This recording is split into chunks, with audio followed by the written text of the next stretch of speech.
Boa tarde a todas e todos. Meu nome é Tatiana Oliveira, eu faço parte da Quilombação, Rede Antirracista. Nós estamos ajustando aqui a nossa transmissão no Facebook. Eu quero confirmar que isso já começou, o vídeo ao vivo, no Face da página da Quilombação. Entramos ao vivo aqui. Pronto, já estamos ao vivo aqui na página. Bom, boa tarde. Meu nome é Tatiana Oliveira, eu faço parte da Quilombação Rede Antirracista e hoje eu tenho muita honra em apresentar a live Mulheres Negras no Trabalho Doméstico em Tempos de Pandemia, com as nossas convidadas Cida Baú e Eliette Barbosa. Essa live ela faz parte da programação do Julho das Pretas, da Marcha das Mulheres Negras de São Paulo. Bom, primeiramente, as convidadas elas vão fazer as suas falas e depois nós vamos abrir para as perguntas no chat. Então, peço que todas e todas que estão assistindo a gente, que comentem e que façam perguntas que vão ser respondidas por elas no final das apresentações. Nós vamos começar com Cida Baú. Cida Baú, ela é mineira, do Quilombo Baú, atriz e produtora do espetáculo Os Rastros das Marias, que celebra o heroísmo da mulher negra no Brasil. Cida, é com você. Boa tarde a todos, a todas, a todes. A gente pode falar assim agora, né? Que bom que a gente pode falar assim. Então, que apresentação bonita, né? Que a Tati fez sobre mim. Pois é, gente, mas nem sempre foi assim, sabe? Nem sempre. Sabem por quê? Porque eu nasci no Quilombo Baú, que fica lá em Minas Gerais, e aos 12 anos eu fui mandada embora desse quilombo. Mas como assim, Cida, foi mandada embora aos 12 anos? Pois é, eu, neta de Dona Heroína, uma mulher preta, guerreira, quilombola, que trabalhou por mais de 50 anos em 2 fazendas lá em Minas. Eles lá têm dinheiro, sabe, gente? Dinheiro para dedéu. Então, a minha avó, por esses anos todos, limparam, cuidaram, amamentaram, não só os seus filhos, mas também os filhos dos patrões. Então, para adentrar o assunto, né, que nós vamos tratar aqui hoje, eu não poderia deixar de dizer que só esse trechinho que eu trouxe da minha avó já dá para a gente imaginar o que significa o assunto que a gente vai trazer aqui hoje, né? Com certeza, se a minha avó, Dona Heroína, trabalhou 50 anos em 2 fazendas, limpando, faxinando e tal, a sua bisavó, a sua tataravó, a sua mãe também devem ter feito, né, gente? Não foi diferente com a minha avó. Todas as filhas dela também trabalharam, também foram empregadas domésticas, também foram meninas ensinadas desde pequena a matar galinha, né? A limpar os sapatos dos patrões, deixar tudo ali bonitinho para eles, a jogar o pinico fora da patroa de manhã. Cida Baú também foi assim, né? Cida ainda, Maria Aparecida, lá em Minas, menina de Minas Gerais. Aos 12 anos eu fui trabalhar como empregada doméstica, né? Já babá, é assim que eles chamam a gente, mas a gente sabe aonde vai dar isso. Em Montes Claros, com certeza fiz bobagem lá, porque eu só tinha 12 anos, não ia ser uma empregada tão excelente, né, gente? Voltei para o Quilombo, lá pelas tantas, minha avó me mandou de novo para Diamantina. Com certeza, mais um pouquinho também não fui muito bem, não fui uma ótima empregada, me mandaram de volta porque não deu certo o que eu fiz por lá. Só era uma criança, né, uma jovem menina. Não contentando, não dando por satisfeito com a situação, com o meu destino, lá pelas tantas, aos 14 anos, minha avó me mandou para a casa da neta dos patrões dela, para eu ir trabalhar na casa dele, né, cuidar das crianças e tal. E aí lá eu já tinha 14 anos, então eu já fui lavar, passar, cozinhar, cuidar de cachorro, cuidar de idoso, levar as crianças na escola, tudo.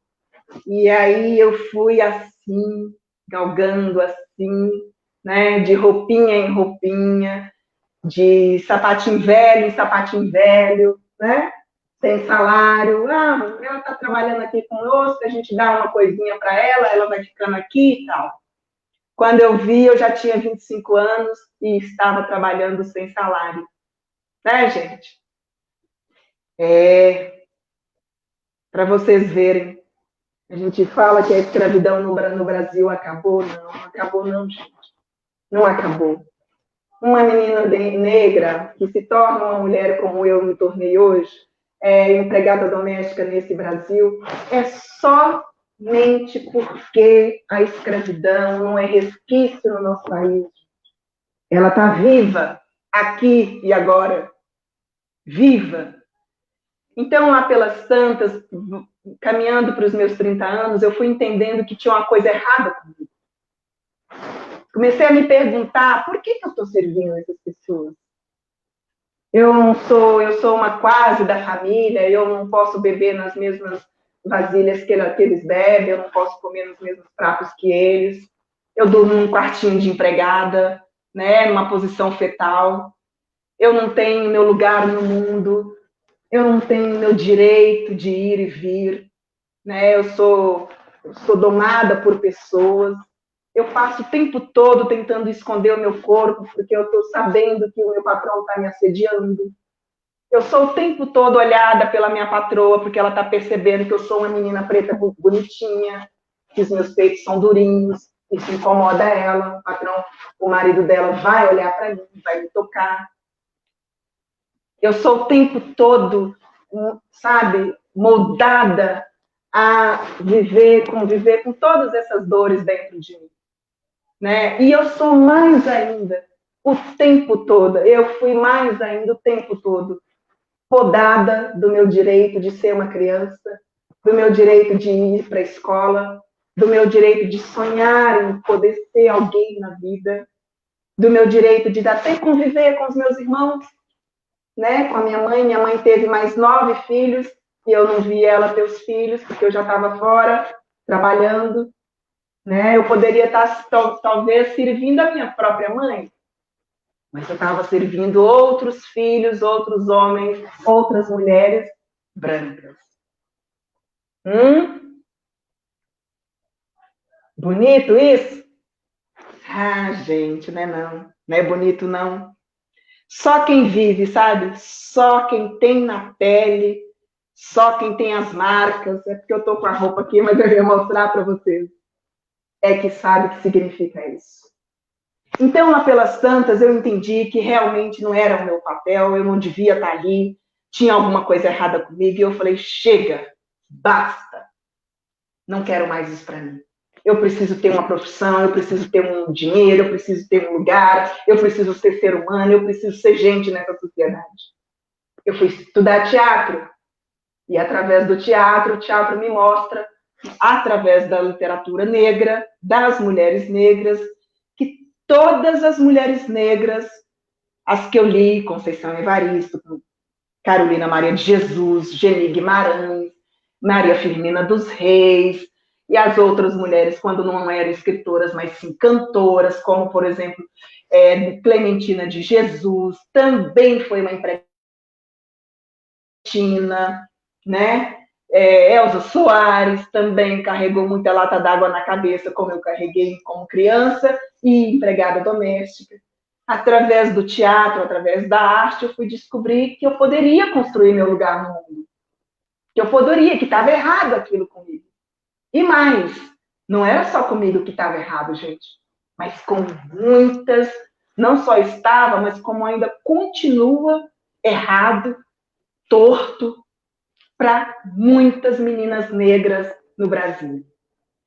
todos os dias, gente, todos os dias. Vamos olhar com um cantinho, com um pouquinho de cuidado, que agora a gente está em tempo de pandemia. Pode ser que alguns ônibus não estão saindo todos os dias de uma determinada cidade dos cantos do Brasil. Mas eu vou dizer uma coisa para vocês. Todos os dias tem uma menina negra sendo preparada para ir trabalhar na cidade grande, na casa de uma mulher branca. Então, a literatura das mulheres negras me mostrou, né, que eu poderia romper com esse lugar, que eu poderia olhar para esse lugar com muito carinho, que eu poderia fazer a minha cura, que eu poderia olhar para as mulheres negras que trabalham hoje como empregada doméstica, de que maneira me ensinou, de que maneira que eu olho para essas mulheres hoje, através do meu passado, através da minha experiência de vida, através de todas as experiências ainda vivas na minha família, no meu clã de família, porque existem muitas meninas, muitas mulheres que se delegam a esse tipo de trabalho, né? E então, hoje, como atriz, como uma mulher negra, como uma adulta, como uma mãe, a minha militância, a minha luta é esta, sabe? Olhar para a minha história, mostrar para pessoas exemplo vivo da minha história, eu estou viva e eu quero contar ela. Eu não quero morrer para depois alguém ter que lutar e dizer que Cida Baú fez essa luta. Eu quero eu dizer que eu fui empregada doméstica, nunca tive vergonha de falar, nunca tive, muito pelo contrário, eu tomo como um lugar muito especial na minha vida para eu entender qual é o meu lugar no mundo, qual é o meu lugar aqui nesse país chamado Brasil e o que a escravidão fez com o meu povo negro, fez com as minhas mulheres negras, com todas as nossas mulheres negras e o estrago que a escravidão deixa para nós até hoje. Diante dessa pandemia que a gente está vivendo, está na cara, está mais do que escancarado, está revelado para todos os lugares. O quanto que as mulheres negras sofrem por estar na linha de frente desse trabalho que vão ter aí, vão trazer, vocês vão ver, vão ter vários exemplos. Vocês já devem estar sabendo de vários exemplos. A mídia mostra aí para nós o tempo todo o que acontece quando uma mulher negra sai da sua casa no momento de pandemia, o momento em que ela deveria estar cuidando dela, ela vai para outras casas trabalharem, e o que acontece nas suas famílias. Quando acontece nas famílias dela, gente, eu diria para vocês imediatamente, impacta toda a nossa vida de mulher negra no Brasil, sabe? Impacta todas nós.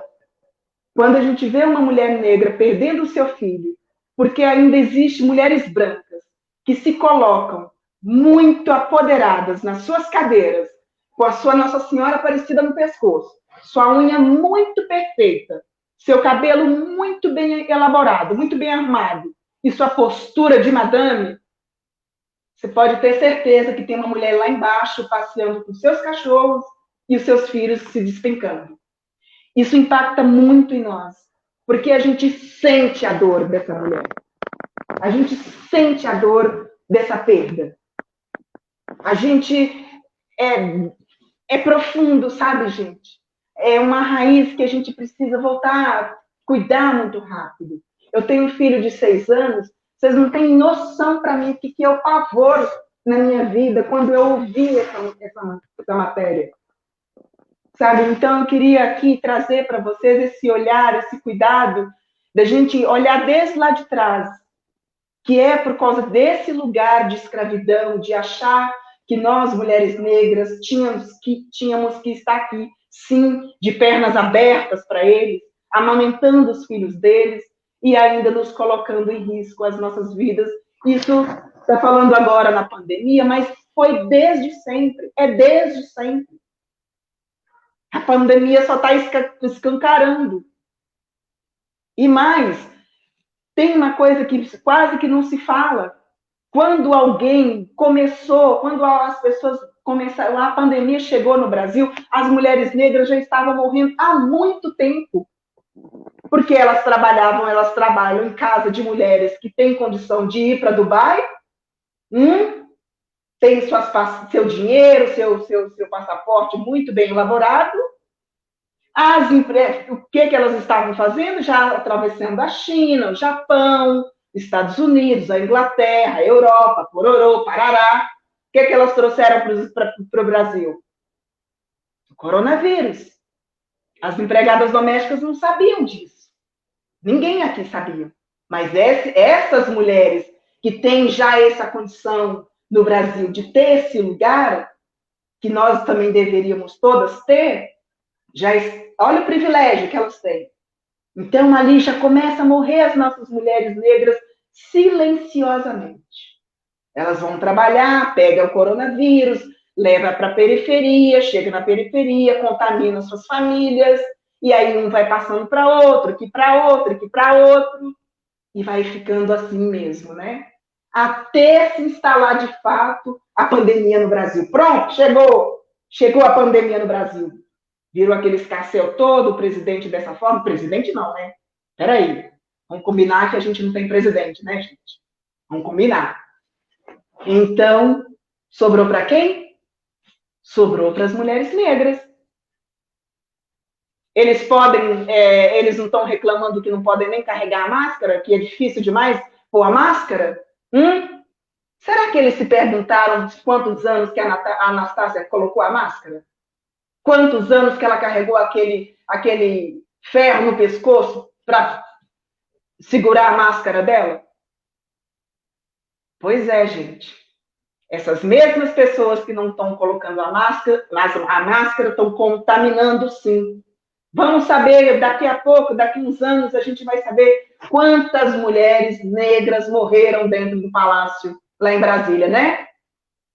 A mídia não vai lá fazer isso. A mídia não vai lá fazer essa pergunta. Não vai lá, de jeito nenhum. Nós tínhamos que olhar nossos olhos para lá. Nossas manas pretas estão lá dentro, limpando para eles. Se ele não usa máscara aqui fora, imagina que ele vai usar lá dentro. Vocês não acham? Então, é disso que a gente quer falar. É disso que a gente quer trazer aqui para vocês. É sobre isso que nós precisamos construir, conversar, questionar, gritar, colocar a nossa voz. A gente vai esperar, gente, mais 100 mil pessoas morrerem? Não vamos, não. Não vamos, não. Vamos alertar as nossas mulheres. Vamos alertar elas. Olha, é muito difícil. Eu estou falando para vocês, gente, que eu vivi isso na minha pele. Quando a gente vive como empregada doméstica, quando a gente é ceifada lá na raiz do nosso direito de ser mulher, de ser gente, de ser pessoa, quando a gente chega aos 30, 40 anos, é muito difícil largar isso. É muito difícil, a gente não compreende isso, sabe? É muito difícil, precisa ter muita força de vontade para falar assim, não, eu mereço fazer uma outra coisa, eu vou procurar fazer uma outra coisa, eu vou construir um outro tipo de vida para mim, eu vou construir uma nova profissão para mim. É muito difícil, então a gente tem que alertar as nossas mulheres negras, jovens, para que elas alertem as suas filhas, não mandem as suas filhas trabalhar em casa de família, não mandem, gente, pelo amor de Deus, vão enfrentar outras lutas. Eu estou enfrentando outras lutas. Como atriz, não está sendo fácil para mim. Vocês não têm noção como não está sendo fácil. Porque o ator no Brasil, ele não tem apoio de ninguém. Ele não tem apoio do governo. Você não tem um subsídio, uma forma de viver, né? Tudo que eu tive que construir foi depois que eu construí na minha vida de economia, foi depois que eu saí desse lugar. Mas é muito difícil. E é dentro desse difícil, me embasando em Carolina Maria de Jesus, é que eu tenho que fazer o meu lugar, colocar o meu tijolo. Carolina falou, Carolina dentro da favela, gente, pisando na lama. Ela disse, eu acredito em mim. eu posso escrever.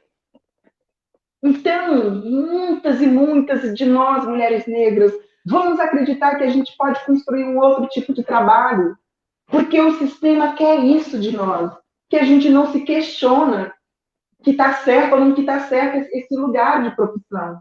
Não está certo, gente. Por mais que tenha um sindicato, tenha as mulheres maravilhosas que trabalham nos sindicatos, que defendem esse trabalho, que defendem essa luta, toda mulher negra, eu entendo, Cida Baú, eu entendo pela minha experiência de vida, quando ela é uma empregada doméstica, ela não constrói muita coisa para a sociedade e muito menos para ela.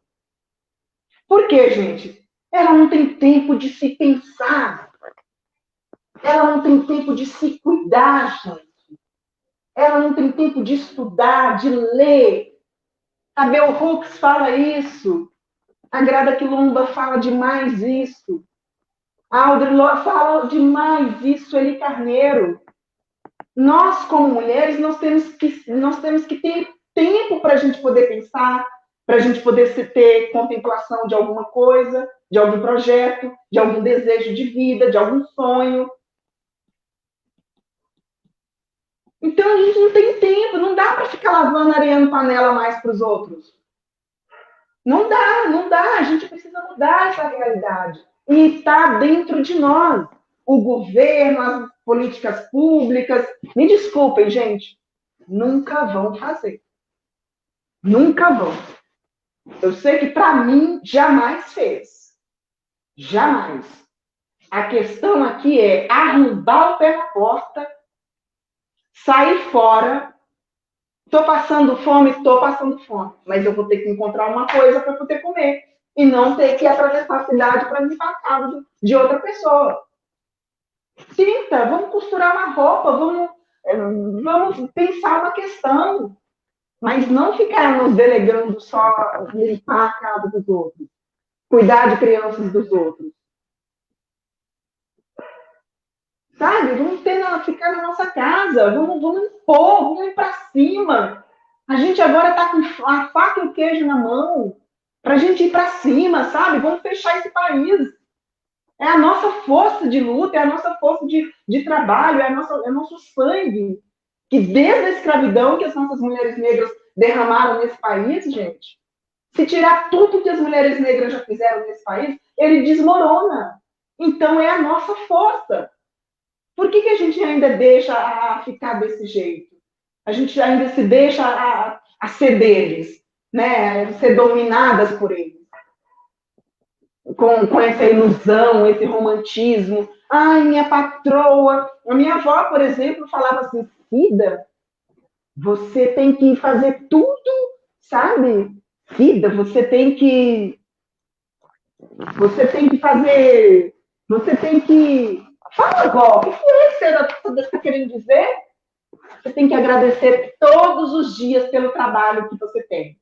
Oi? O quê? Agradecer ao quê?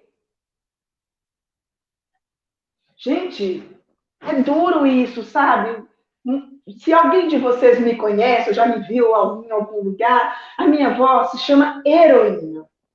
Pensa bem uma mulher negra quilombola que se chama Heroína no Brasil. E ela foi e é uma heroína, realmente.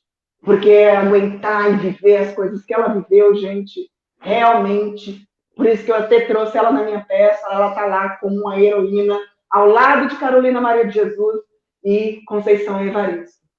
Mas deixa eu falar uma coisa para vocês, gente. Que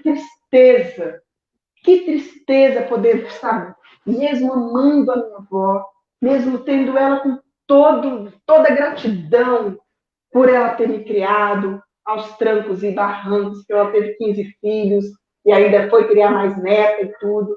Mas, gente, é triste a gente ver que as nossas mulheres negras, muito lá atrás, não pensavam nessas questões. Mas nós agora já podemos pensar em, sabe, desmanchar isso, curar isso. Não dá mais para a gente viver dessa forma. Não dá mais, gente. Não dá mais.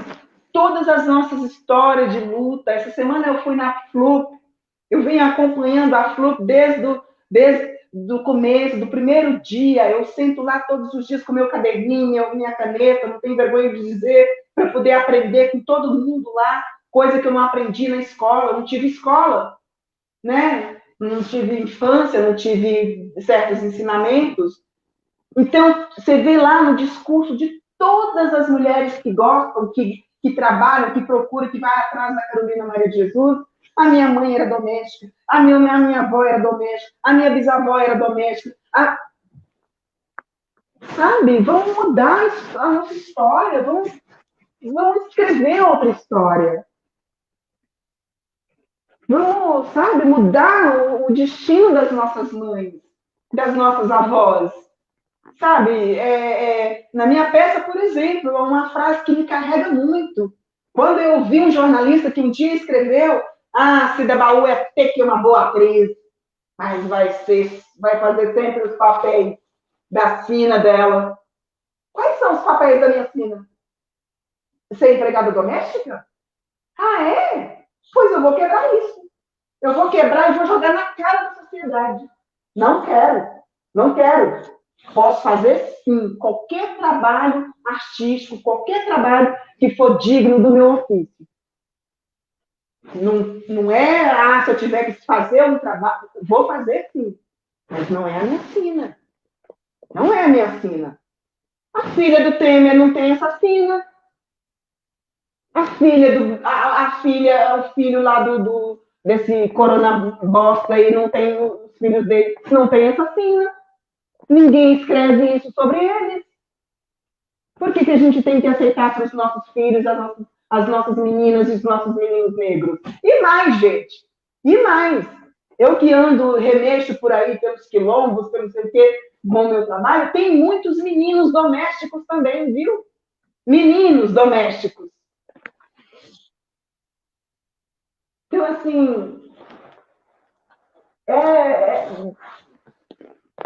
desesperador pensar na condição de vida que nós estamos vivendo hoje.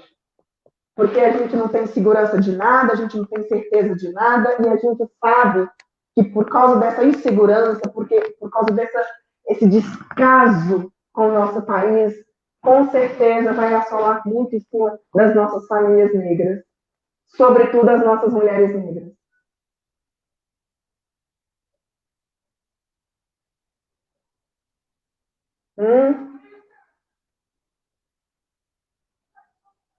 Sobretudo as nossas mulheres negras, as nossas avós negras, as nossas tias negras, as nossas mulheres negras que não tiveram a oportunidade de entrar na escola, de estudar, de elaborar melhor o pensamento para poder sair dessa desgraça, porque é uma desgraça isso.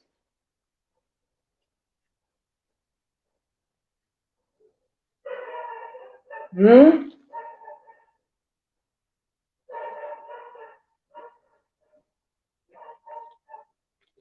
meninas?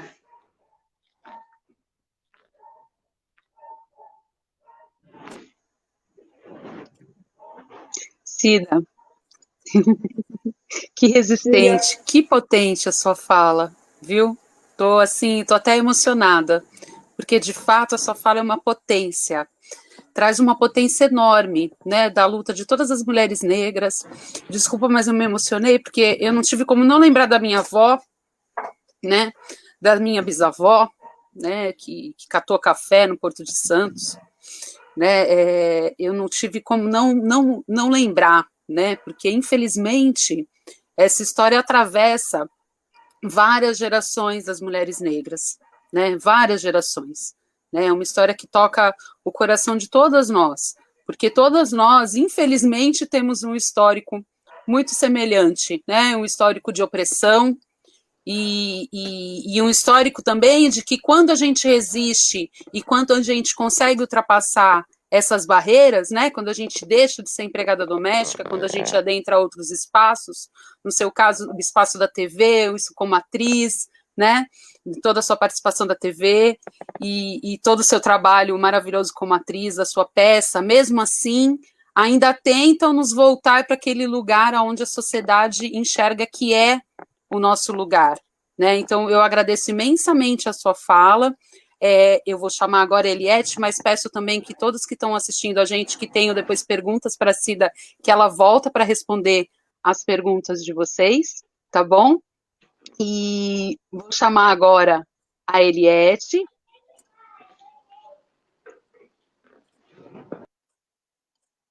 E só para apresentar aqui a nossa companheira Eliette, a Eliette ela é formada em serviço social, ela é mestre e doutoranda em psicologia social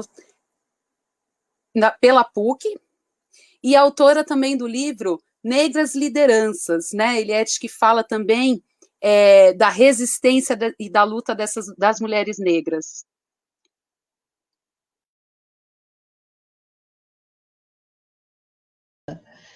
Impossível não ficar comovida com a fala da Cida, né? Eu tenho que até que tomar um fôlego para poder me recompor e fazer a minha fala. Cida, você é uma linda, viu? Bem, eu sou Eliette de Viges Barbosa.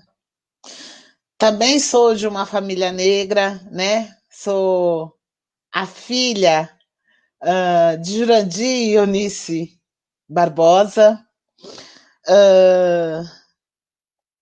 Tenho certeza aí que na minha família também teve história, né, de opressão e tudo mais, mas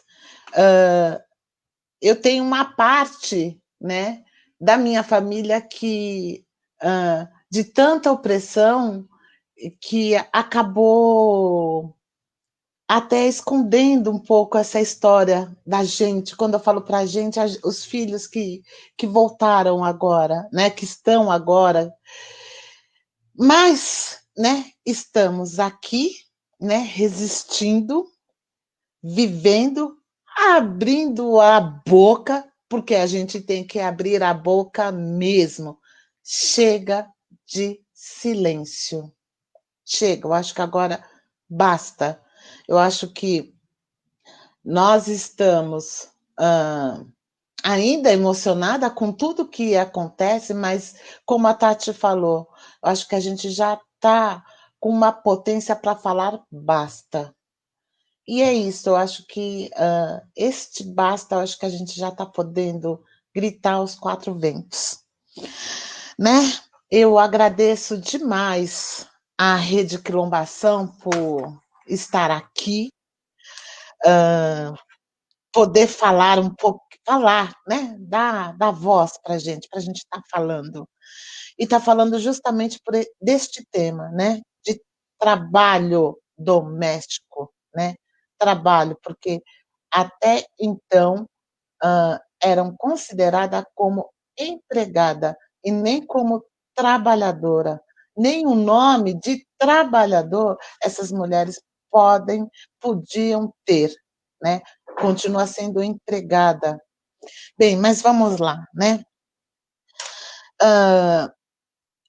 Eu cheguei nesse universo das empregadas domésticas, assim, como a Tati falou, eu faço a minha pesquisa, tanto de mestrado, que foi de mestrado, e de doutorado na PUC. E eu abordo a questão da mulher negra. Abordei no meu mestrado o papel, essa resistência que a mulher negra tem dentro dos movimentos de base. E nessas minhas andanças dentro da PUC, eu conheci o professor Jean Maia, que é da Universidade de Concórdia, Montreal, Canadá, e que me fez um convite para estar fazendo uma pesquisa paralela ao meu trabalho dentro da PUC. E essa pesquisa foi para estar falando sobre a relação dos vínculos trabalhistas das empregadas domésticas. Bem, lá vou eu novamente, né, pegar toda a minha rede de pessoas que eu conheço, as pessoas que eu conheço, que são minhas amigas, né, para poder fazer a entrevista. E essas entrevistas com essas mulheres, né, essas mulheres que têm esse tipo de ofício, foi um, um ganho, foi uma outra dádiva que eu tive. Que elas relataram, a gente fez uma pesquisa onde elas relatam o seu histórico de vida, de como chegou a este trabalho doméstico. Bem, a história é como a Cida contou, né?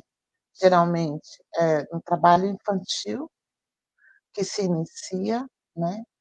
Se não inicia fora de casa, mas inicia-se dentro de casa, porque eu acho que isso a gente tem que falar sim, porque muitos filhos dessas empregadas domésticas que têm filhas, essas filhas pequenas, né, de 10, 9 anos, ficam dentro de casa para tomar conta dos seus irmãos, o papel que a mãe teria que ter dentro de casa. Então, uma criança fica tomando conta de outra criança. Mas, enfim, eu acabei entrevistando várias pessoas, várias mulheres potentes e, coincidentemente, todas negras, né? Não é coincidência, né? A gente sabe que não é coincidência, mas tudo bem. E nessas entrevistas que eu fiz, a gente está analisando ainda, mas teve um ponto muito comum, né? Que essas empregadas, essas trabalhadoras domésticas, que a gente, eu vou fazer um parênteses aqui, que a gente estava justamente falando a partir do momento quem tinha sido registrado em carteira como empregada doméstica. Eu vou fazer esse parênteses e depois eu vou voltar para este ponto. Porque teve um grande número de mulheres que fizeram um acordo, né, tiveram um plus no salário para não poder receber, para não ser registrada. Mas isso faz parte da pesquisa. Mas o que a gente pôde constatar é que, na sua grande maioria, dessas trabalhadoras que não são registradas e que fizeram esse acordo, são mulheres que trabalham, né, ou que trabalharam em casa de pessoas que lidam com a lei. Então, são em casas de advogados, em casas de juristas, né? E assim, eles praticam a lei do lado de fora, mas dentro de casa não é necessário. Dentro de casa pode ser a relação afetiva. E é dessa relação afetiva que eu quero falar, né? O porquê dessa relação, por que se tem essa relação afetiva? É justamente para esconder, escamotear toda o processo legal de que um trabalhador tem. Então, se trata a empregada doméstica com afeto. Então, vamos estar falando assim: ó, ela é quase da família. Ó, gosto tanto da Maria, entendeu? O filho da Maria é quase meu filho, né? Quase. Mas isso é para mascarar uma relação que que teria que ter de direitos, né? Então, a partir do momento que eu tenho uma relação afetiva, numa relação afetiva eu não posso colocar a pessoa num processo jurídico. Numa relação afetiva, eu não posso falar que eu estou trabalhando a mais. Numa relação afetiva, eu não posso falar que eu estou fazendo hora extra. Numa relação afetiva, eu sou quase irmã, eu sou quase da família. Teve uma até que me disse que até de sexta-feira eu tomo vinho com eles. Gente, né? Como que fica uma situação? Até é uma dádiva, vamos estar falando assim, é uma dádiva. A pessoa é tão boa, é tão generosa, que ela me aceita sendo quase membro da sua família. Mas só que, o que que acontece? Ela não vai ser, hã, ela não isso é uma forma de escamotear os seus direitos, né, é uma forma de sedução, é o famoso canto da sereia que a gente diz. Mas enfim, né, a gente está no andamento dessa pesquisa, infelizmente, a gente teve todo um processo legal, teve-se avanço com o processo legal, tendo os registros em carteira, né, o registro, as leis trabalhistas garantidas, só que isso trouxe um grande desemprego, né? Esse desemprego dentro da categoria das meninas, né, das trabalhadoras domésticas, houve uma precarização, que elas tiveram que trabalhar somente 3 dias da semana, né, para não criar vínculo, tiveram que pular do trabalho de uma casa só para ser em várias casas, pularam para ser faxineiras, né. E agora, de faxineira, a gente chegou até ao trabalho uberizado das meninas. Então, hoje, existe aplicativos, né, que você pode acionar pelo celular, você lá contrata por horas, né, que nem o Uber, contrata por horas e a pessoa vai até a sua casa, tem um X, né, que é pago para a pessoa que vai trabalhar, e o outro X do dono do aplicativo. Então, até nisso, a precarização chegou. Então acho que estamos num momento em que temos que rever, né, todas as leis trabalhistas, a gente tem que rever os nossos direitos enquanto trabalhador. Bem, né, eu quero também aqui estar mandando um salve para as meninas do sindicato das empregadas domésticas, eu quero que existe todo um trabalho dentro do próprio sindicato das empregadas domésticas, aonde elas detectam, o abuso, né, do trabalho doméstico, hã, essa questão, hã, de horário, ou então de coisas que somem dentro da casa e que vão, hã, desconfiar que foi alguém que pegou, e essa desconfiança recai em cima das meninas que trabalham dentro da casa. Ai, é muita coisa para a gente estar falando, mas, né, a gente vai tocando, né. Eu falei da uberização, e agora a gente tem que estar falando da questão da pandemia mesmo, né. A Cida trouxe também a questão da pandemia, hã, e que isso está muito complicado, né, virou até trabalho essencial. Teve até um governador aí que falou que o trabalho doméstico era essencial. Como que uma médica iria chegar em casa e ainda teria que lavar a sua roupa, né. Então, realmente é uma é triste ver esses resquícios, é triste a gente ver esse pensamento, né, de senhorzinho que o Brasil tem, esse pensamento colonial, esse pensamento achando que todo povo preto, está no mundo para servir o branco. E eu acho não, né, eu tenho contexto, eu tenho certeza que a gente está falando basta mesmo, como a Cida falou, né, está no momento de falarmos basta, né, chega.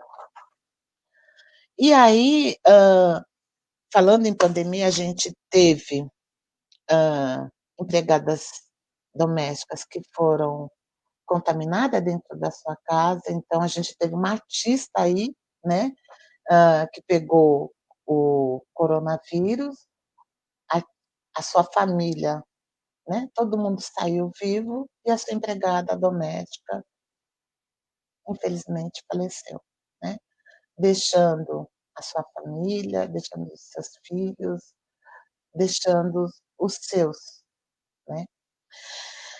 E aí, a gente vai, assim, eu, como eu já falei várias vezes, eu sempre trabalhei em comunidade, eu sou assistente social, e eu sempre trabalhei em comunidades, né, em comunidades e conjuntos habitacionais aqui das periferias de São Paulo. E tem é muito triste, porque você vê o quanto que essas mulheres trabalham, o quanto que essas mulheres, saem às 4 da manhã para chegar às 9 da noite em casa e ainda ter que cuidar da sua casa. E agora, em época de pandemia, eu vejo aqui um monte de live, eu vejo uma culinarista ensinando as meninas fazerem arroz e feijão, porque nem isso tem gente que não sabe fazer, né. Então, fica aí ensinando, falando que arroz e feijão, é bom, né. E a gente aprende a fazer arroz e feijão desde os 9 anos, né. Hã, e isso, agora na pandemia, o que está acontecendo? Todas as vísceras, né, que o Brasil tem, todas as desigualdades que o Brasil tem, tá aí. E falando em desigualdade, eu preciso trazer aqui alguns pontos, alguns dados estatísticos para poder falar aonde que a gente realmente está. A gente tem sim grandes mulheres que estão na academia, a gente tem sim, hã, grandes intelectuais, mas a gente tem, da população negra hoje no Brasil, 56% da população é negra. 27% dessa população são mulheres, tá. Eu acredito que é mais. Era para a gente estar fazendo o censo esse ano, mas não aconteceu. Não aconteceu devido à pandemia, mas eu acho que todo esse trabalho que a gente está fazendo, que a mídia está fazendo, que as redes de resistência estão fazendo, muitas mulheres vão estar se reconhecendo como negra, e agora vão ter força para falar que são negras realmente. Porque antigamente existia até um receio de falar. Falava que ela era chocolate, falava que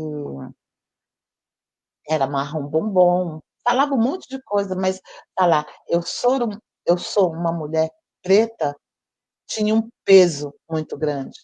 E hoje a gente, está conseguindo falar e falar com potência, falar com propriedade de mulher preta.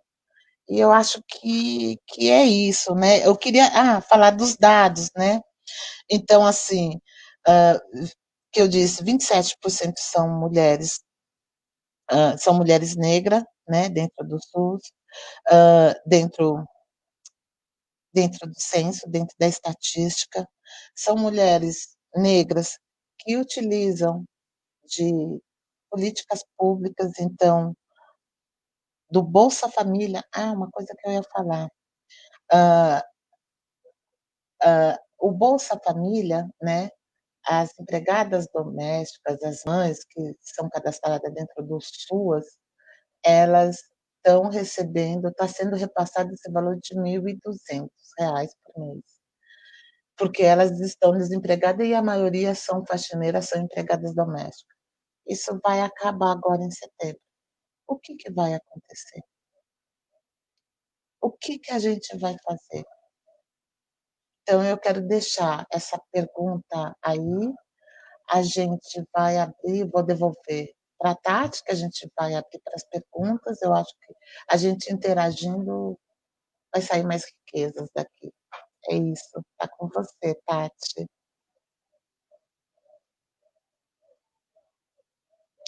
Tá sem som, Tati. Sim, eu tinha desligado o microfone aqui, me desculpem. Eliette, muito potente essas palavras, viu? E é muito importante a gente ver mesmo a resistência, né? E como que as mulheres negras, elas acabam sendo colocadas nesse lugar, né? Embora resistam, e como que a elite brasileira, né? Se fala muito que o racismo, o machismo se combate com educação, né, existe muito essa fala de que a educação resolve todos os problemas de discriminação social, né, principalmente nas relações interpessoais, né, mas a sua fala demonstra que não é uma questão de conhecimento, né, nem de conhecimento jurídico, inclusive, né, quando os patrões da área jurídica são ainda os que mais vão oprimir essas empregadas domésticas, né, então não é exatamente uma questão de conhecimento, é uma questão de opressão mesmo, né, uma questão de racismo, né, de discriminação racial, de opressão, de assédio moral, né, são vários crimes aí, né, são vários crimes contra a humanidade e contra essas trabalhadoras, né. Eu gostaria agora de abrir para as perguntas e começar aqui, colocar aqui a Cida aqui com a gente, né? Cida, eu gostaria de saber, primeiro, né, antes de abrir para as perguntas, eu gostaria de saber se a Cida gostaria de fazer uma pergunta para a Eliette uma pergunta para a Cida. Eu quero. Você começa perguntando, Eliette, pode ser? Eu quero, vou perguntar. Cida, bem, todo mundo sabe que eu sou sua tiete, que eu sou, assim, super fã da Cida Baú, né? Então, assim, eu não escondo isso. Eu queria saber como que foi esse processo de transição dessa vida, desse processo de ser trabalhadora doméstica para se descobrir artista. Onde estava guardado isso dentro de você, Cida?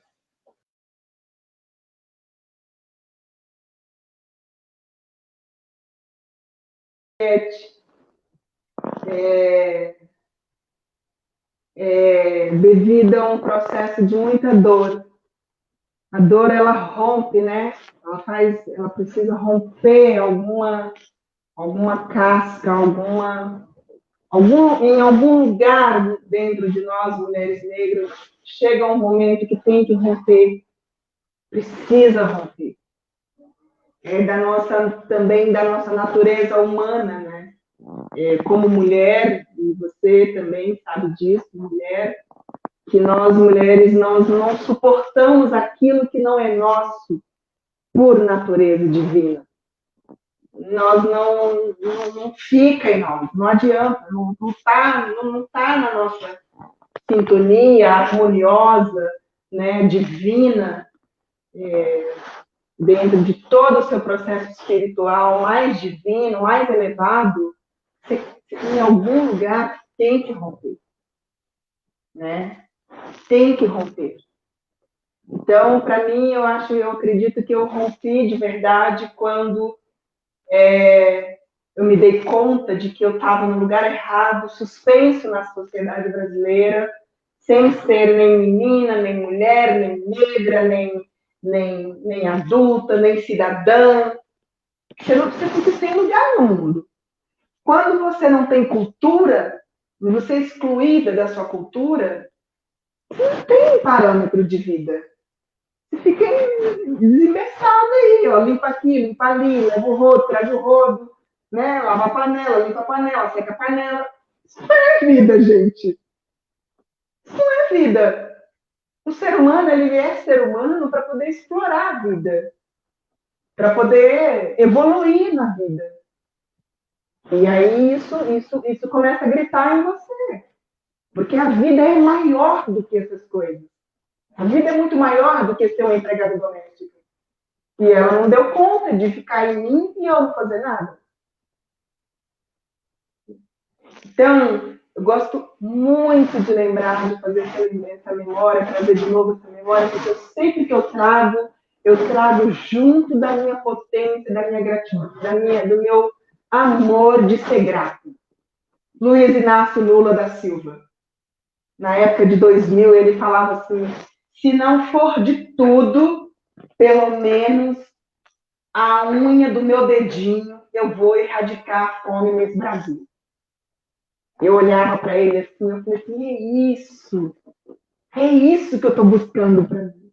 Não é necessariamente essa fome de um prato de comida, porque a gente sabe que a gente vive num país que se hoje a gente está aí, já está aí nas estatísticas, que 13 milhões de pessoas passam fome e vivem em condições precárias nesse país. Imagina lá atrás, antes do Lula pegar, né? Então, o Lula falava que ia erradicar a fome no Brasil, e eu entendi aquilo como para mim também. Eu vou erradicar essa vida que me plantaram em mim e que não é minha. Eu vou construir minha nova vida. Eu vou, sim, fazer como o Lula vai fazer com esse país, ou pelo menos com um pedacinho desse país. Eu também vou matar essa fome de ser, de me tornar uma pessoa, de ter voz, de ter passo, de ter respeito por mim mesma e fazer com que as pessoas também me respeitem.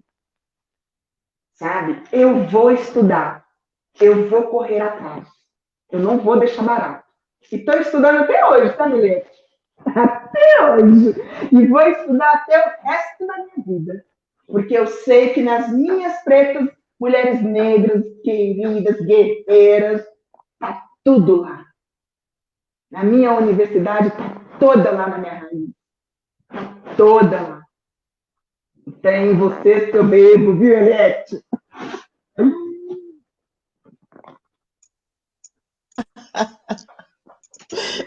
Ai, que ótimo! E agora eu gostaria de saber também se a Cida tem alguma pergunta para a Eliette. Ah, sim. Você, minha querida, você tem de bem de pertinho de você esse lugar que eu também vivi como menina negra? Você poderia trazer para a gente com mais um pouquinho para a gente poder ver? Tá, entendi, Cida. Olha, Cida, eu sou a quinta filha, né, de um núcleo de irmãos de 6 irmãos, né? Eu tenho... Meu pai não está mais aqui com a gente, né? Mas o meu pai foi um negro que estudou, né? Meu pai era contador de uma empresa alemã. E minha mãe, né, sempre foi dona de casa, né? Então, essa questão que você fala que você tem que ser uma boa menina, você tem que limpar bem, você tem que ser uma excelente dona de casa, você tem que saber cozinhar, saber lavar, sua casa ser um brinco. Foi esse contexto que eu fui criada, né? Eu tenho uma diferença. Quando eu era mocinha, os meus irmãos casaram, né? Então, quando eu estava com meus 15, 16 anos, eu fiquei em casa, né? Em casa eu e meu irmão caçula, e minhas irmãs todas foram trabalhar. O contexto de ser trabalhadora doméstica no meu núcleo familiar, neste núcleo familiar, a gente não teve. Mas eu tenho certeza que foi por isso que eu disse que teve uma parte da minha história mesmo, lá atrás, que foi cortada, entendeu? Aqui em São Paulo teve um pouco disso, né? Então, foi cortado. Então, assim, eu tenho referências da minha avó, né, paterna, um pouco, né? Minha avó paterna era costureira, né? A minha avó materna eu não conheci, e a família da minha mãe, assim, também conheci muito pouco, né? E aí, assim, mesmo no meu núcleo familiar agora, eu fui a primeira assim, eu vou falar o português, claro, né? Vamos lá. Foi assim, minhas irmãs casaram, né? Que antecedem a mim, e eu era mais jovem, era menorzinha, né?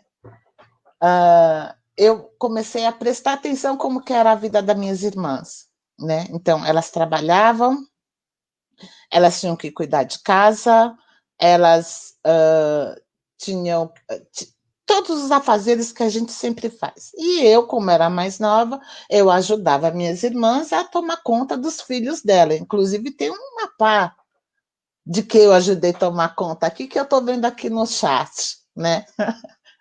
Mas, assim, eu ajudei minhas irmãs a cuidar dos filhos dela. E aí, eu sempre fui muito quietinha e muito observadora.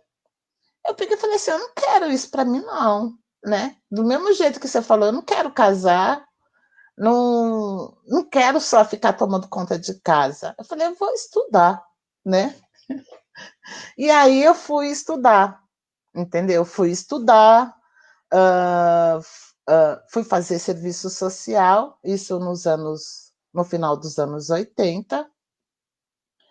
Eu me formei, consegui trabalhar, consegui estagiar, tanto é que eu estagiei em núcleo, em bairros periféricos, eu trabalhei com subhabitação, fui trabalhar no primeiro projeto de reurbanização da cidade de São Paulo, eu fui trabalhar na favela de Heliópolis, eu fui literalmente trabalhar com as questões que até então eu não tinha tão próximo de mim assim, né? Então, não ter pular esgoto, passar por pinguela, entendeu? Amassar barro, tudo isso eu fiz enquanto eu fui estagiária. E aí foi que eu comecei a prestar atenção de como que era as coisas.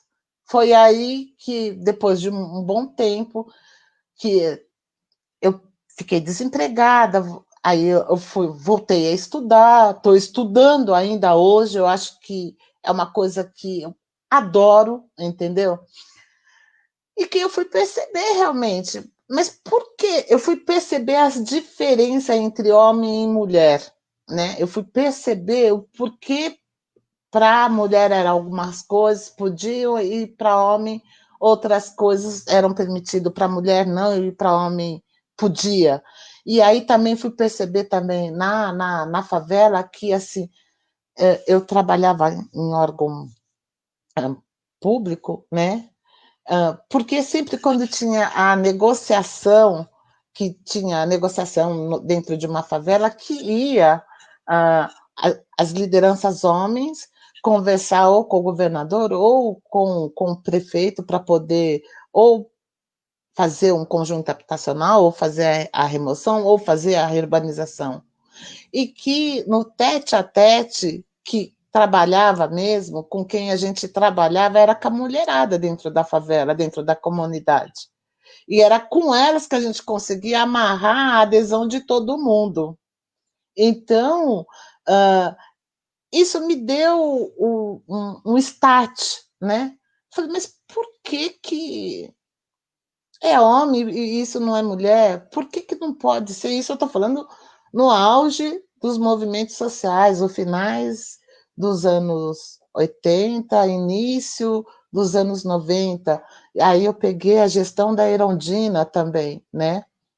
Então, eu fiquei envolvida totalmente em trabalho comunitário. Então, era a mulherada dos conjuntos habitacionais, Aê Carvalho, Itaí Paulista, né? O fundão da Zona Leste, onde eu trabalhava, Pimentas, né? Que também é outro fundão, né? Uh, que elas tinham que se organizar para poder ter uma creche ali, que uma tomava conta do outro, que tinha a mãe crecheira também dentro da comunidade, né, para elas poderem sair para poder trabalhar como empregada doméstica. Então, tudo teve um link. Então, Cida, a minha percepção, né, da diferença veio daí, né? Sou paulistana, né? Nasci aqui em São Paulo. A família, tanto do meu pai e da minha mãe, nasceu no Bexiga. Houve todo o processo de expulsão, né? Dessa cidade que expulsa as pessoas dos bairros mais centrais. Fui viver em bairro periférico, né? Também.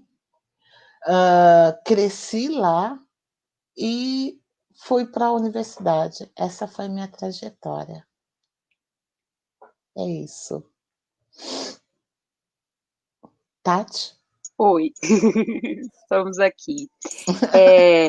A gente tem uma pergunta aqui do Danilo Benedito, e aí eu vou, depois vocês veem quem que vai responder, né? Ele está perguntando, vocês poderiam falar um pouco sobre a necessidade da instituição da renda básica permanente? Vocês acreditam que a dificuldade dessa pauta avançar se deve ao fato de atender a população em vulnerabilidade social, que é majoritariamente negra? Quem começa respondendo? Posso? Pode.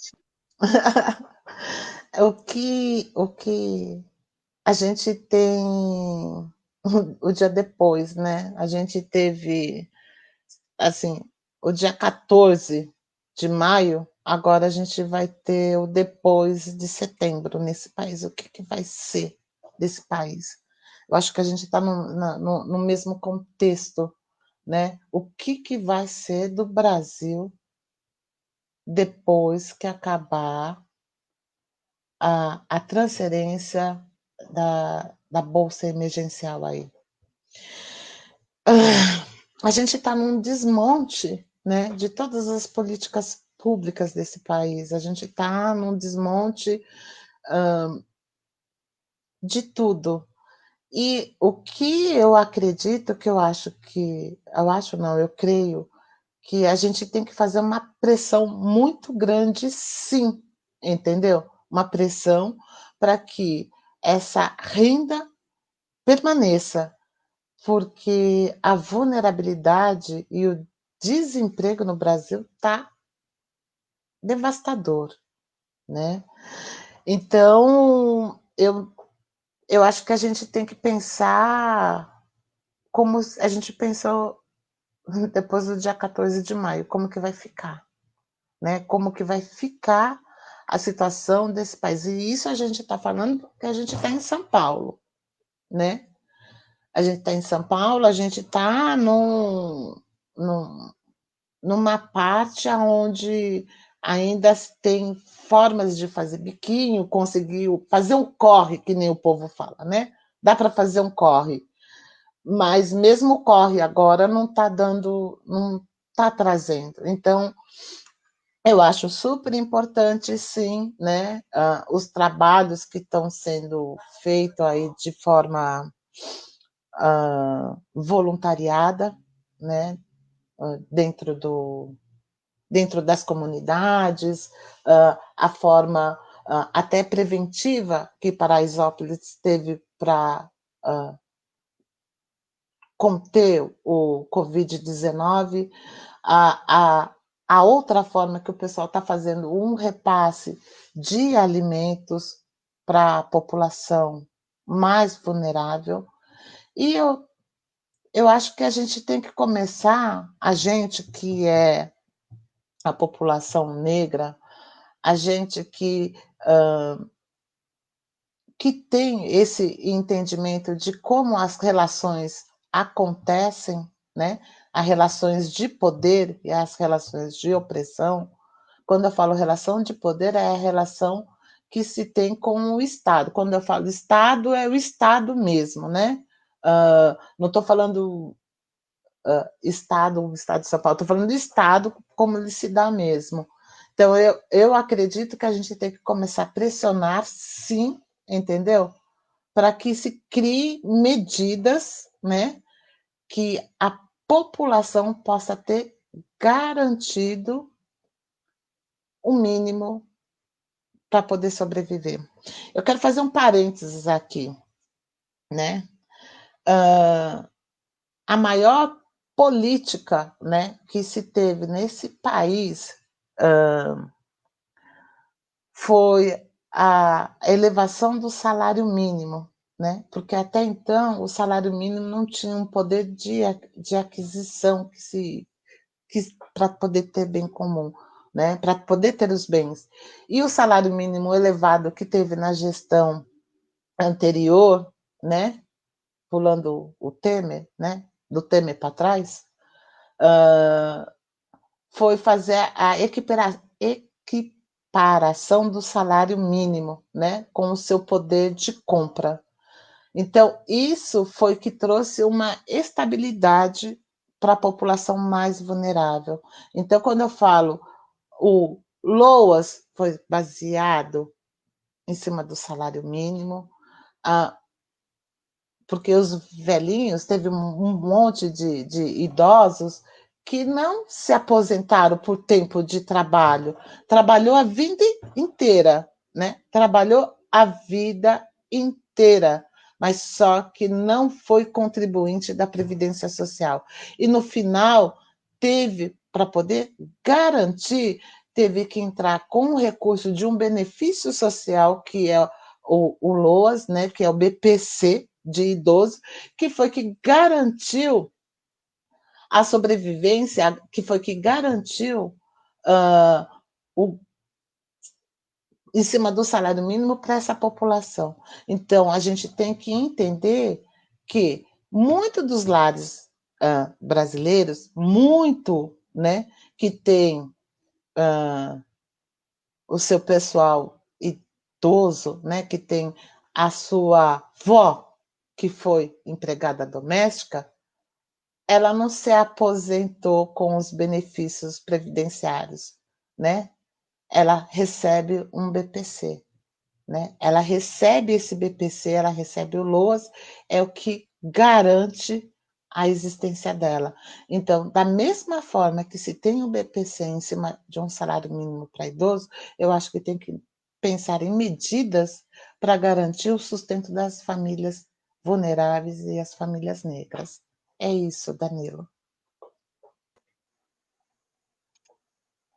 Cida, você gostaria de complementar a resposta também? Falar mais sobre o assunto? Peraí, pronto. Sim, Tati.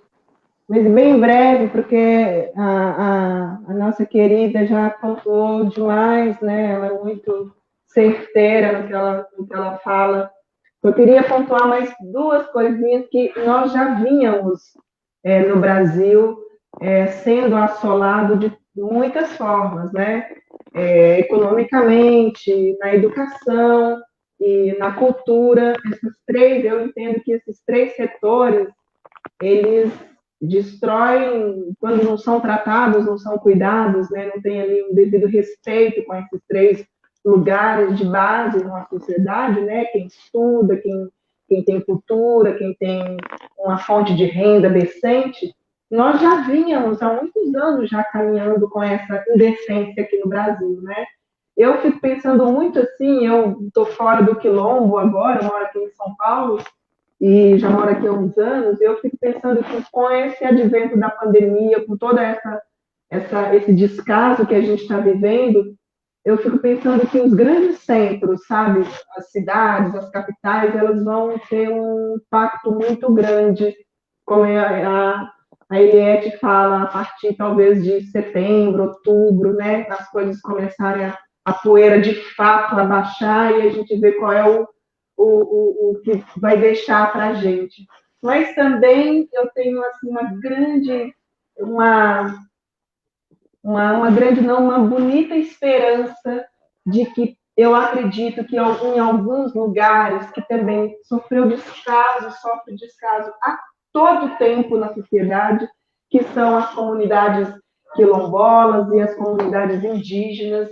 Nesses lugares, eu acho que,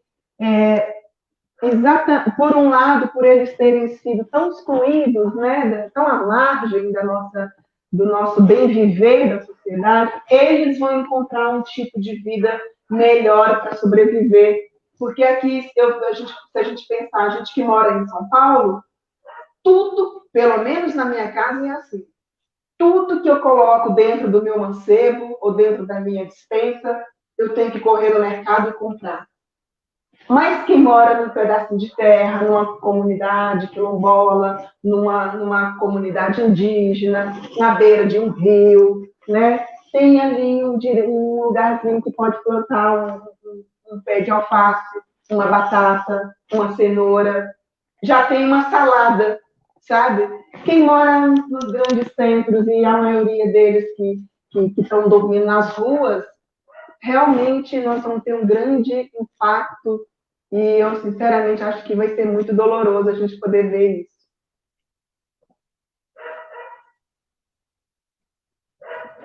Certo. Cida, tem mais uma pergunta, e eu queria dirigir a você e depois para a Eliette também.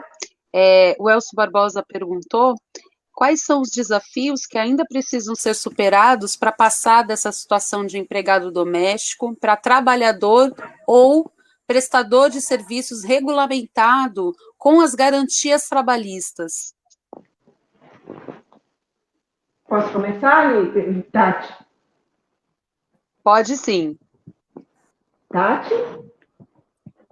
Sim, Cida, tá me ouvindo? Ah, sim, sim. Pode começar.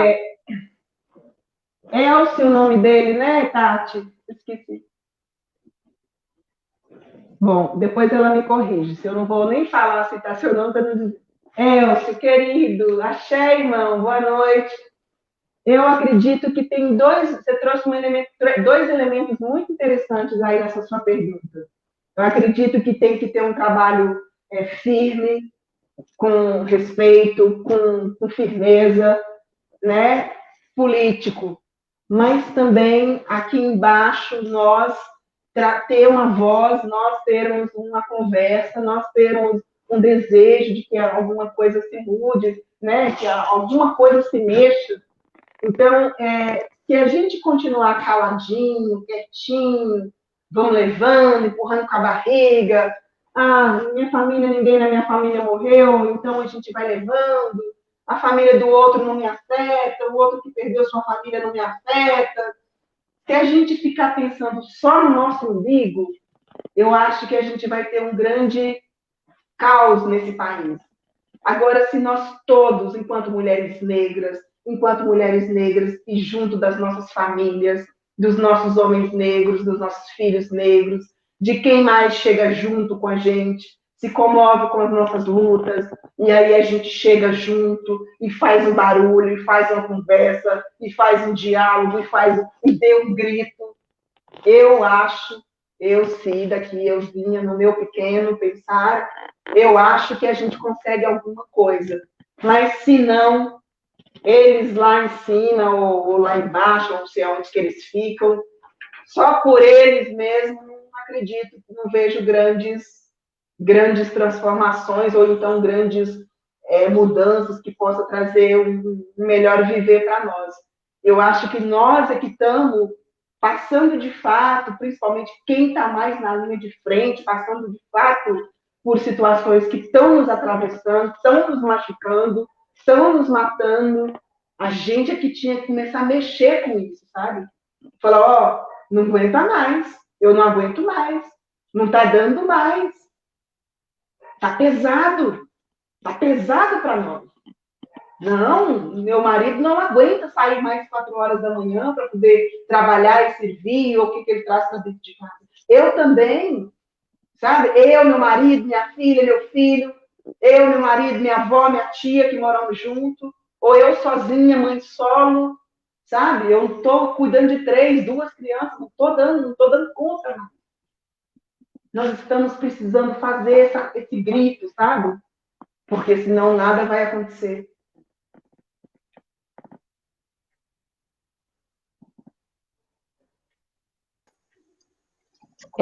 Agora eu deixo para você, Eliette, para responder também. Tá, vamos lá. Eu acho que primeiro de tudo, né, a gente tem que parar, assim, a gente tem que entender que o Brasil é preto, né? Primeiro de tudo, que nós podemos estar em qualquer lugar, em qualquer lugar. Então, não precisamos ser a grande massa trabalhadora subalterna nesse país. A gente tem que entender que nós vamos trabalhar, trabalhar, que a gente vai chegar em casa, né? Que a casa, que o lar, né? Não é só da mulher, primeiro de tudo. Então, a casa tem que ser compartilhada por todos que moram dentro da casa. Então, todo mundo tem que lavar roupa, todo mundo tem que passar roupa, todo mundo tem que passar pano no chão, todo mundo tem que tirar pó. É todo mundo dentro da casa. Dentro da casa não tem que ter o homem provedor, porque a gente não está mais nesse tempo. Todos têm que prover dentro da casa. Dentro da casa que a gente vive, todos são provedor. E dentro do nosso lar, todo mundo tem que ter atividades compartilhadas. Então, vai fazer almoço, vai lavar roupa, independente de quem seja. Independente de que seja a mãe, a filha, o filho, porque a gente tem que começar a educar, primeiro de tudo, os meninos pretos dentro de casa, ter responsabilidade dentro de casa. Segundo, né? A gente tem que explicar, ou então desenhar para algumas pessoas, né? Que a mulher negra, ou o homem negro, ou quem que for, nós, né? A população negra, a gente está virando a página, né? A gente não está mais no lugar subalterno, né? A gente não está mais na construção civil, a gente não está mais limpando as casas, como a Cida disse, e que a gente realmente tem que descolonizar o pensamento. Então, o pensamento, a gente tem um pensamento, o Brasil tem um pensamento muito arcaico, né? Muito ainda com resquícios que veio do processo de escravização que o Brasil sofreu. Então, a gente a gente não vai ficar mais nesse papel, né? Apesar que a gente tem uma grande camada ainda vulnerável, mas eu acredito no poder, né, da gente passar conhecimento.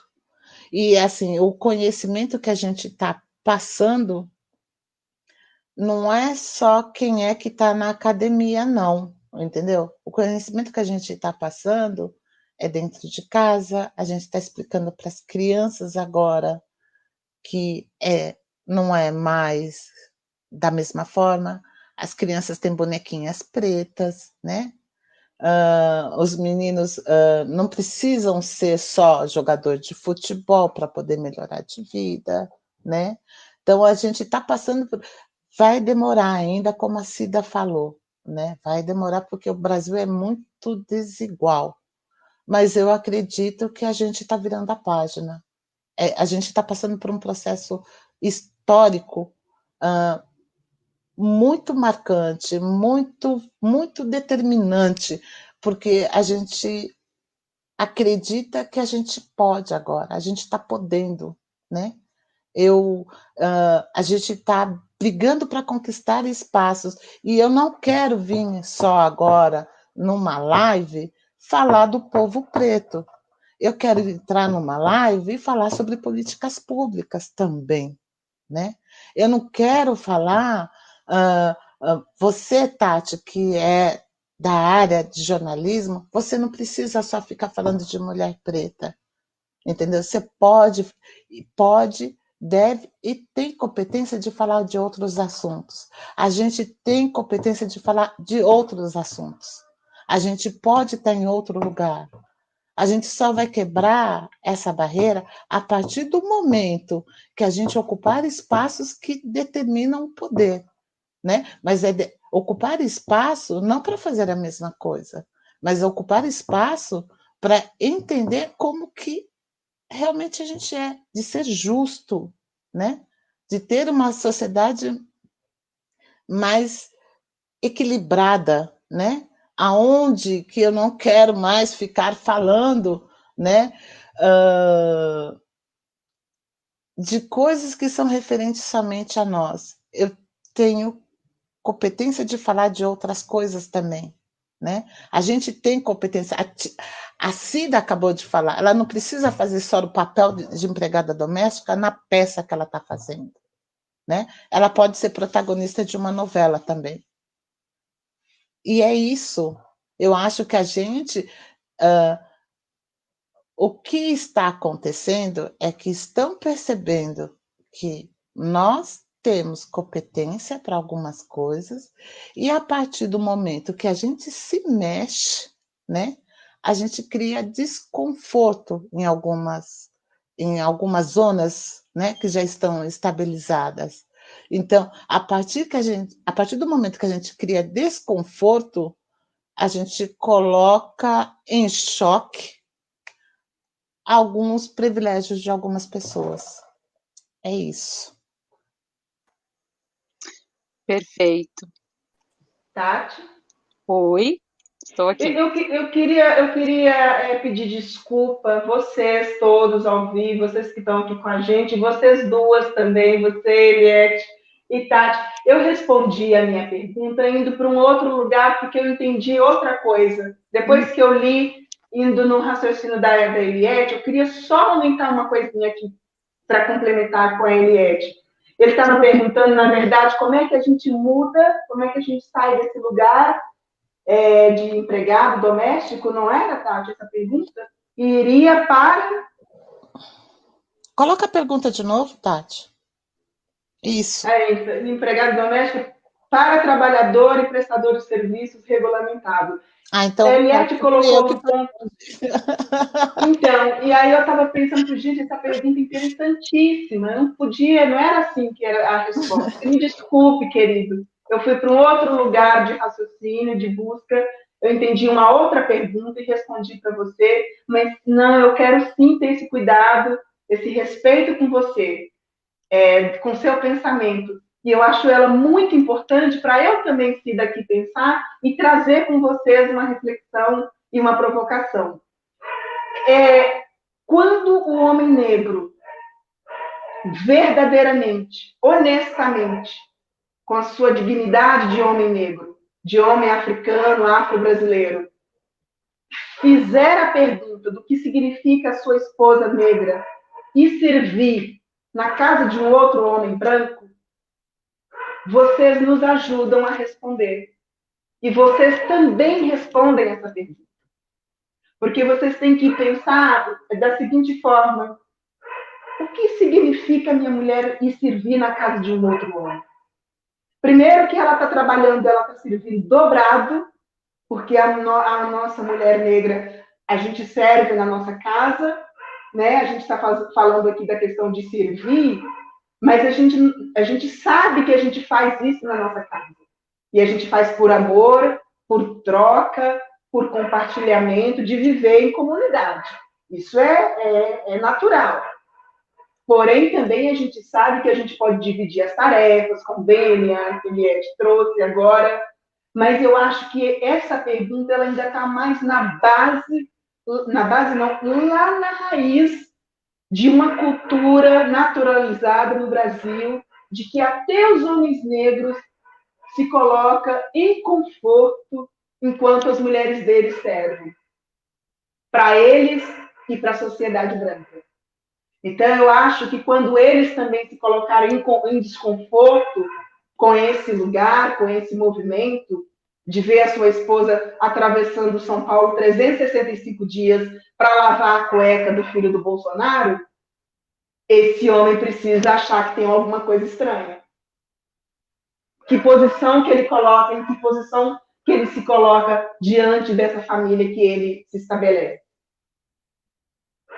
O meu marido precisa se incomodar, ele precisa saber o que eu vou fazer lá fora. O que eu vou fazer lá fora? Uma peça de teatro? Eu sou advogada? Eu sou médica? Eu vou trabalhar com o quê? Então, eu acho que os nossos filhos negros, nossas meninas negras, nossos maridos negros, e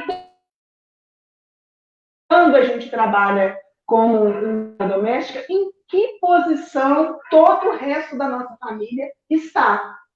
Porque, geralmente, quando eu estou de empregada doméstica, o meu marido está de porteiro, o meu filho está de ajudante.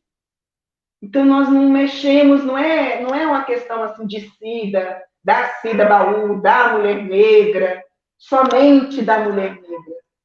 A gente pega esse lugar para discutir, para a gente entender toda a nossa raiz e todo o nosso clã familiar, sabe?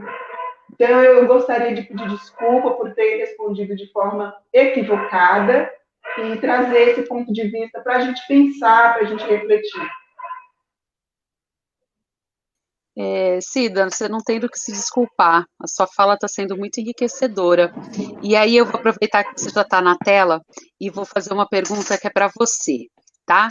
É uma pergunta do Carlos Alberto de Freitas, ele pergunta: Cida, as suas colegas trabalhadoras domésticas se inspiram no seu novo trabalho como atriz? Se elas se inspiram no meu novo trabalho, no meu trabalho como atriz, elas são as que eu conheço.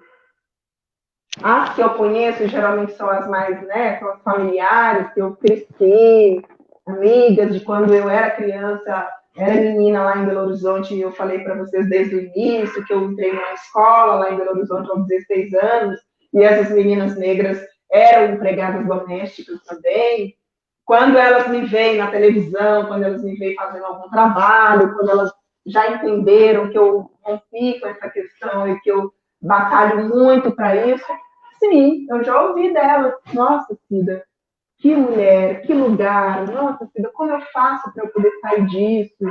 Nossa, Cida, eu sempre lembro de você, eu nunca me esqueço de você. Eu estou indo no ônibus ali, sentadinha, às vezes, e eu me lembro de você quando a gente era, né, estudávamos juntas, e a gente falava do que a gente ia fazer quando se tornasse mais adulta e tal. Eu acredito que elas, talvez, na ingenuidade, na maturidade, não entenderam de fato que muitas vezes, quando eu falei para elas, eu vou mudar minha vida. Um dia eu vou mudar minha vida, sabe? Sabe, Rosa? Eu não vou ficar fazendo só isso, não. Elas não acreditaram. Elas não entenderam, porque é muito difícil de se entender. A gente acha que a gente não pode. A gente não acredita que nós somos alguma coisa. A gente não acredita que nós, enquanto povo, qualquer pessoa no mundo, e principalmente um homem ou uma mulher negra, uma das primeiras coisas que ele deveria aprender rápido na vida quando ele nascesse é que existe um propósito de vida. Nós temos que encontrar o nosso propósito de vida.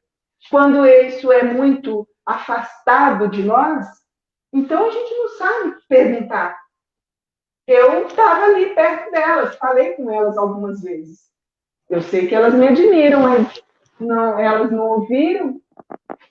Mas cada uma segue os seus rumos, vão fazendo as suas coisas, eu vou seguindo o meu e continuo gostando delas, Muitas me ligam aqui, ou me escrevem, ou então quando eu vou a Minas, eu vejo, dou aquele abraço, aquele axé, tudo. Mas eu fico olhando, assim, e olha, continua no mesmo lugar. Continua no mesmo lugar. Mulheres com quem eu estudei, quando eu tinha 14 anos, hoje tem filhas já com 16, e ela já está trabalhando como doméstica. Estava estudando, fazendo faculdade de letras, saiu da faculdade, ai mãe, não tô conseguindo estudar, não vai dar certo, pororô, quando vai ver, tá grávida. Ah, mãe, eu não tenho dinheiro, mãe, seu dinheiro não dá para me ajudar, então vai trabalhar como doméstica, porque se está grávida, largou os estudos, outro emprego não aparece, o de doméstica está lá, esperando ela. O sistema já preparou isso para a gente, muito bem preparado. Sim, Cida, com certeza. Tem uma última pergunta aqui que eu vou deixar para você, que já está na tela, responder, e aí na sequência a Eliette responde e a gente vai ter que depois, a última pergunta, né? Porque a gente já são quase 8 horas da noite, e aí depois de vocês responderem a última pergunta, a gente vai encerrar. Então a gente está encerrando aqui o recebimento de perguntas no chat. Quem pergunta é o José Antônio Pereira de Almeida, da Rádio da Comunidade Negra do Brasil. Vocês acham que as mulheres negras estarão mais unidas? As que tiveram oportunidade de estudar, conquistar espaços mais destacados, estão preocupadas com as negras que não tiveram boas oportunidades? E são reféns de uma situação mais difícil?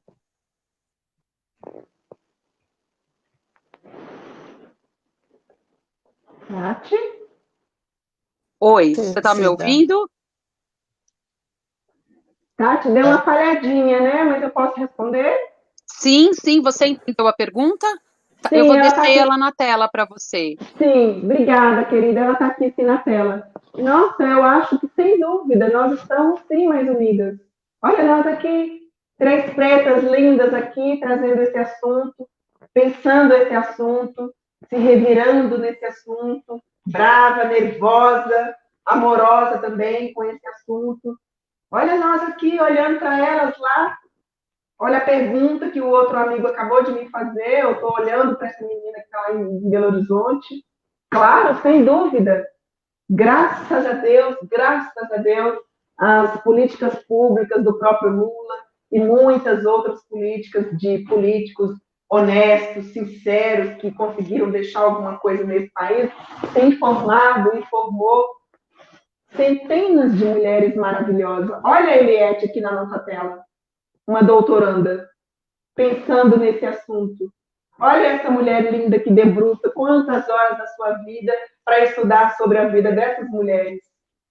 Com certeza nós estamos sim mais unidas. Nós queremos sim, nós estamos sim com vontade de olhar para as nossas dores, de olhar para as nossas fragilidades, né, nossos desacertos, e também estamos com muita vontade de caminhar com mais alegria, como a Eliette falou, vivendo e não tentando viver, né? Existindo e não só no processo de resistência, só resistindo. A branquitude, em momento nenhum, vocês não veem eles focarem nessas palavras.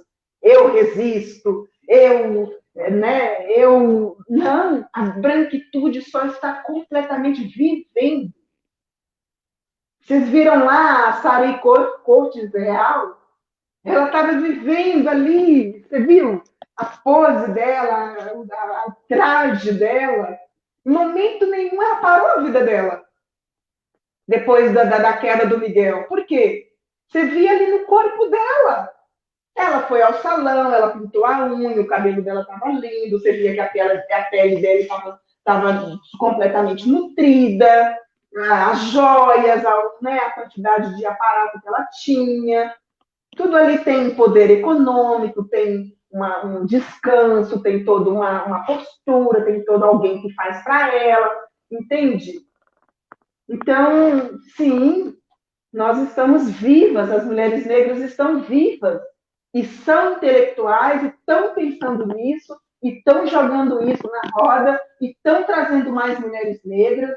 Olha eu aqui, Olha eu aqui, uma empregada doméstica, filha de pais que não leem, não escrevem. Imagina a dor que eu carrego dentro de mim de saber que meus pais não leem, não escrevem. Jamais determinados assuntos eu não vou poder comentar com os meus pais, porque eles não vão saber trocar comigo. Eu vou ter que ficar sempre dando um jeitinho, brejeiro de uma forma ou de outra, para ver como é que eu me comunico com eles. Isso tudo é um roubo que fazem conosco. É uma morte que nos mata. Mas sim, nossas mulheres negras estão vivas nas universidades, estudando, trabalhando, colocando a sua vida na estrada para carregar a gente. Eu estou aqui com você, Eliette. Sou tieteira sua, viu? Obrigada, Cida. Agora eu vou passar a bola para a Eliette, né? Deixa eu voltar a pergunta aqui para você ver. Você acha que as mulheres negras estarão mais unidas? As que tiveram oportunidade de estudar, conquistar espaços mais destacados, elas estão preocupadas com as negras que não tiveram boas oportunidades e são reféns de uma situação mais difícil? Bem, José Antônio, Eliette, acredito muito que a gente está uma dando a mão para a outra, né? Não vai adiantar de nada, né? Se eu fiz a minha caminhada, não tem como ser só. Minha caminhada não tem como eu não tenho como me despir do meu tom de pele.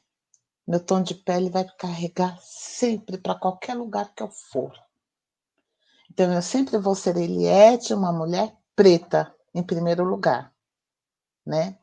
E eu acredito muito, porque se eu tenho esse despertar, se eu tive todo de trazer esse tema para dentro da academia, né, de mulheres pretas, né, como liderança, mulheres pretas como empregadas domésticas, eu acho que a gente tem muita gente se debruçando, sim, porque existe uma resistência aí, uma resistência imensa, que não tem como explicar, né? Na academia, eu posso estar falando isso, na academia muita coisa que eu aprendi, né? Muita, mas é muita mesmo. Muita coisa que eu aprendi não foi no livro, foi convivendo com essas mulheres. Então, é impossível eu seguir a minha caminhada sem estar junto com elas, né?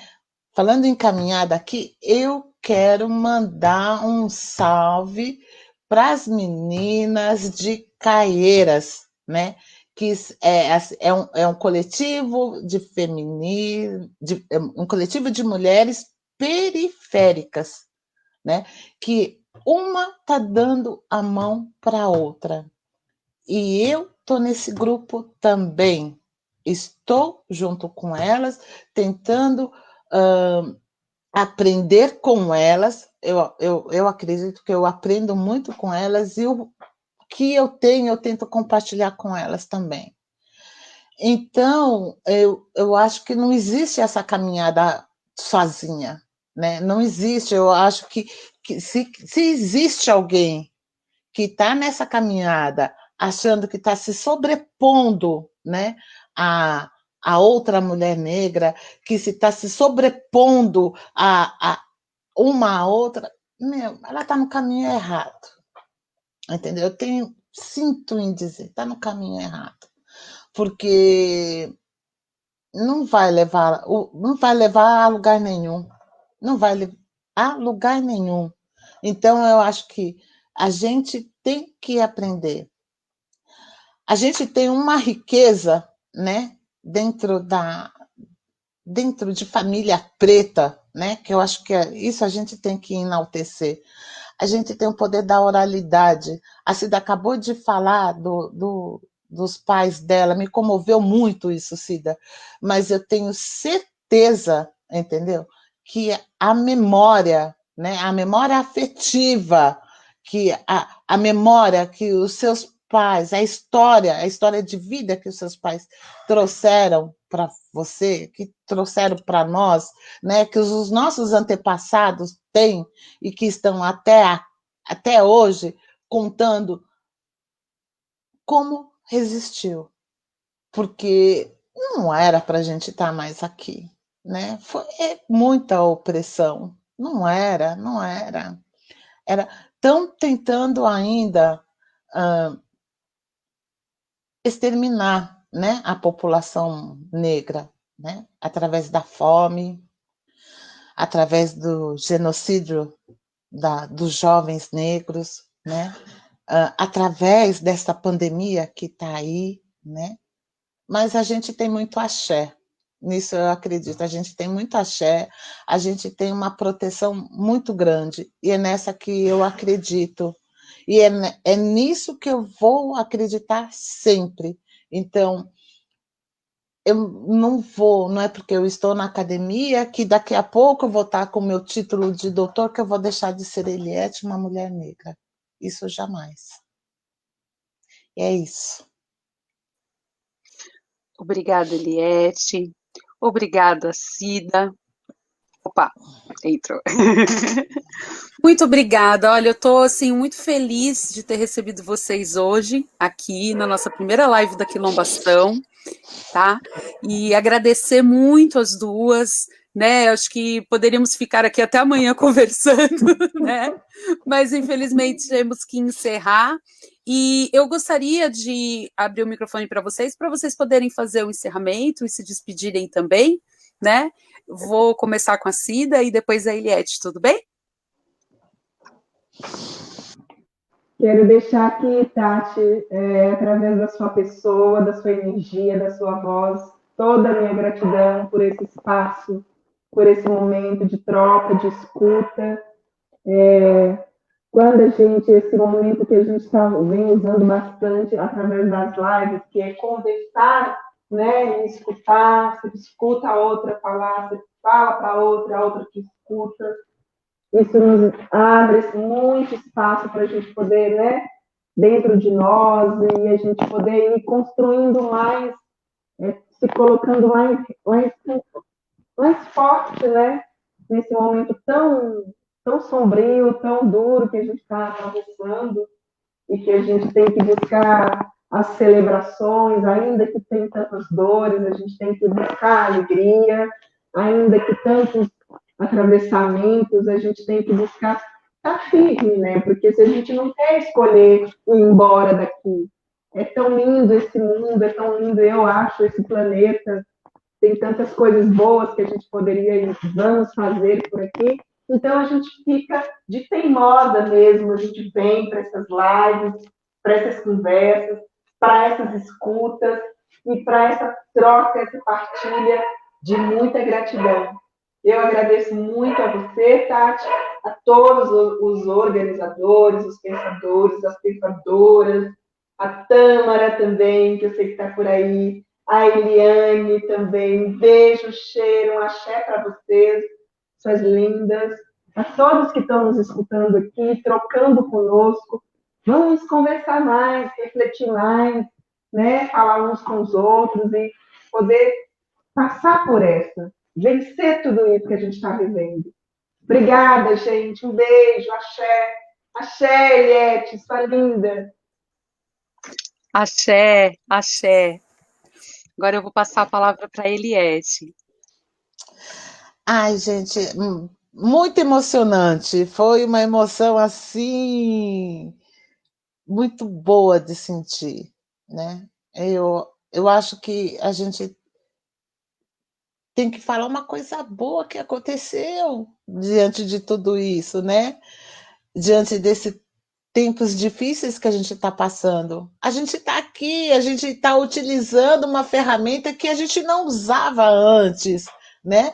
A gente está usando aqui as lives, a gente está tendo outra forma de comunicação, a gente está chegando próximo das pessoas de outra maneira, e isso é muito legal, coisa que a gente não dominava antes, né? E agora a gente está aqui aproveitando de tudo isso, então acho que isso a gente tem que ter um olhar bom para isso também. Bem, tá chegando no fim, né? Eu agradeço demais a Rede Quilombação, eu agradeço demais esse espaço que a gente está tendo aqui. Cida, você é uma graça. Tati, muito obrigado. Tâmara, muito obrigada. Eliana, muito obrigada. Obrigada à Rede Quilombação também. E o que eu quero deixar aqui, né, é uma coisa que Conceição Evaristo falou, né, e que eu falo sempre, né? Eles combinaram de nos matar, mas eles esqueceram uma coisa, que a gente combinou de viver, né? Então a gente aqui tá a gente tá fechadinha, né, em viver. E é isso, uma pegando na mão da outra. A gente não vai esquecer isso jamais, né? Então, é muito axé, né? Obrigado por tudo, né? E vamos agradecer os nossos ancestrais para a gente por esse momento que a gente está aqui. Então, obrigado e axé para todo mundo. É isso. Muito axé, muito axé. Agradeço demais, demais, demais as duas. Não posso deixar de agradecer a Tâmara, que está aqui nos fortalecendo nos bastidores, a todos e todos que estão aqui até agora conosco, nos acompanhando, com comentários, com perguntas, né, com os olás. Também fortaleceram muito a nossa live. Estou muito feliz, né, de ter participado aqui da primeira live da Quilombação. Convido a todas e todos para as nossas próximas lives, que vão ser anunciadas aqui, né, no nosso Facebook. E tem mais alguma coisa para falar, Eliette? Eu só quero falar. Pode falar. Viva Teresa de Benguela. Viva, viva, viva, viva Teresa de Benguela. Viva esse mês que a gente celebra, o 25 de julho, que é um dia de celebração de luta, que é o Dia da Mulher Internacional da Mulher Afro-Latino-Americana, Afro-Caribenha, o Dia Nacional das Mulheres Negras Brasileiras, Dia de Teresa de Benguela, uma rainha que passou 20 anos comandando o quilombo, uma força, uma potência, né? A gente somos herdeiras de rainhas, sim, né? Somos herdeiras de mulheres muito potentes e temos muito a nos orgulhar. E é isso, né? Finalizo aqui a nossa live com muita emoção, com muita felicidade, agradecendo a audiência de todas vocês e até a próxima. Muito obrigada. Axé. Axé. Uhul!